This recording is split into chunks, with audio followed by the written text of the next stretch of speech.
आपने बहुत बार लोगों से सुना होगा कि हमारा शरीर एक मशीन की तरह होता है, लेकिन जरा सोचिए यह कैसे संभव है। हमारे शरीर के विभिन्न अंगों को विभिन्न कार्य दिए गए हैं, जैसे आमाशय या स्टोमक भोजन को पचाता है, किडनी ब्लड को फिल्टर करता है और लंग्स हमारे श्वास का नियंत्रण करते हैं। लेकिन मशीन की तरह इन अंगों को भी कार्य करने के लिए ऊर्जा की आवश्यकता होती है। जैसा कि आप सबको पता है कि हमें ऊर्जा भोजन से मिलती है, लेकिन ये ऊर्जा इन सभी अंगों तक पहुंचती कैसे है? ये ऊर्जा शरीर के अंगों तक रक्त के माध्यम से पहुंचती है, लेकिन ये सारा कार्य बहुत ही असामान्य तरीके से होता है। रक्त हमारे शरीर में एक पाइप या नली के अंदर बहती है। इन नलियों को ब्लड वेसल्स कहते हैं। यहाँ हार्ट एक पंप की तरह कार्य करता है, जिससे एक दबाव बनता है और जिसके कारण रक्त इन नलियों में बहता है। कुछ ब्लड वेसल रक्त को हार्ट से विभिन्न अंगों तक ले जाते हैं। इसका मतलब हमारा हृदय रक्त को शरीर के विभिन्न अंगों तक इन ब्लड वेसल्स की सहायता से पहुंचाता है। इन्हें हम आर्टरी या धमनी कहते हैं। अब यहाँ सवाल यह उठता है कि रक्त को ऊर्जा या भोजन कहाँ से मिलता है और ये दूसरों अंगों तक ऊर्जा को कैसे पहुँचाते हैं। यहाँ एक चीज़ और जान लेने की आवश्यकता है कि जब ये आर्टरी या धमनी किसी अंग तक पहुँच जाती है तो ये कई पतली पतली ट्यूब्स में विभाजित हो जाती है।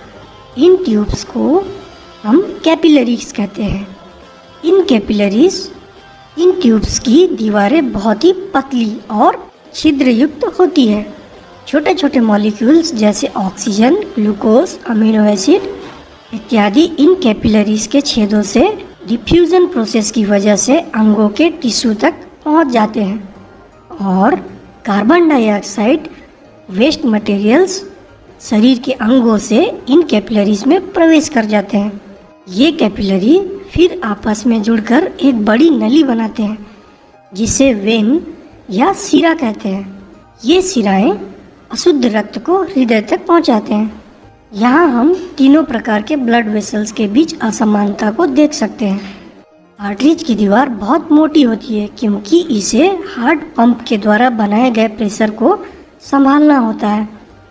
कैपिलरीज की दीवार बहुत ही पतली पतली होती है और एक लेयर की बनी होती है, जिसमें कई छोटे छोटे छेद होते हैं ताकि रक्त अंगों से ऊतकों तक भोज्य पदार्थ इत्यादि पहुंचा सके।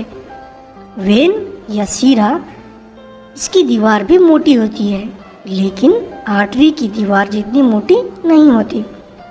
अब आपने जाना कि रक्त शरीर के अंगों तक भोज्य पदार्थ को पहुंचाती है, और क्या आपने सोचा कि रक्त में भोज्य पदार्थ आता कहाँ से है?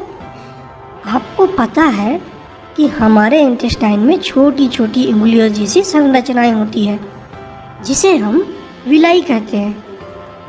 ये विलाई ही बचे हुए भोजन को ग्लूकोज, अमीनो एसिड के रूप में अवशोषित करती है और इन्हीं विलाई के अंदर कैपिलरीज होती हैं।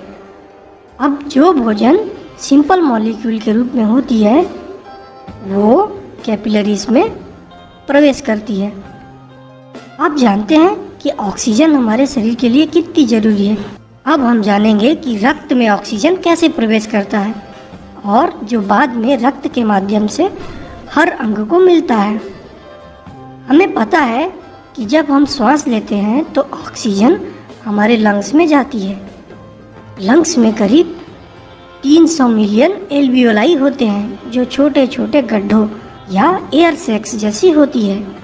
जब भी हम सांस लेते हैं तो हवा ब्रोंकस एंड ब्रोंकियोलस से होते हुए इन एल्वियोलाई में जमा हो जाती है।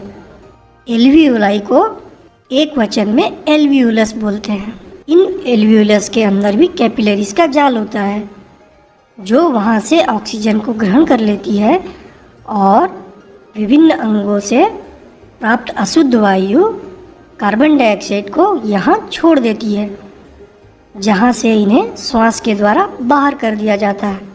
यदि हम सोचें तो रक्त केवल एक लिक्विड है, लेकिन हमारे शरीर की संरचना बहुत ही अद्भुत है।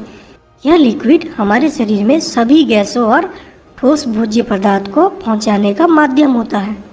हार्ट या हृदय एक पंप की तरह कार्य करता है और प्रेशर उत्पन्न करता है, जिससे यह सारा परिसंचरण तंत्र या सर्कुलेशन सिस्टम सुचारू रूप से कार्य करे। हम शरीर के विभिन्न भागों में हार्ट बीट को महसूस कर सकते हैं। जैसे यदि हम अपने दाएं हाथ के मिडिल एंड इंडेक्स फिंगर को बाएं हाथ के कलाई के ऊपर रखें तो हम हार्ट बीट को महसूस कर सकते हैं। इसे पल्स कहते हैं। तो अब आप हार्ट के महत्व को जान गए होंगे। यदि हार्ट ने काम करना बंद कर दिया तो ये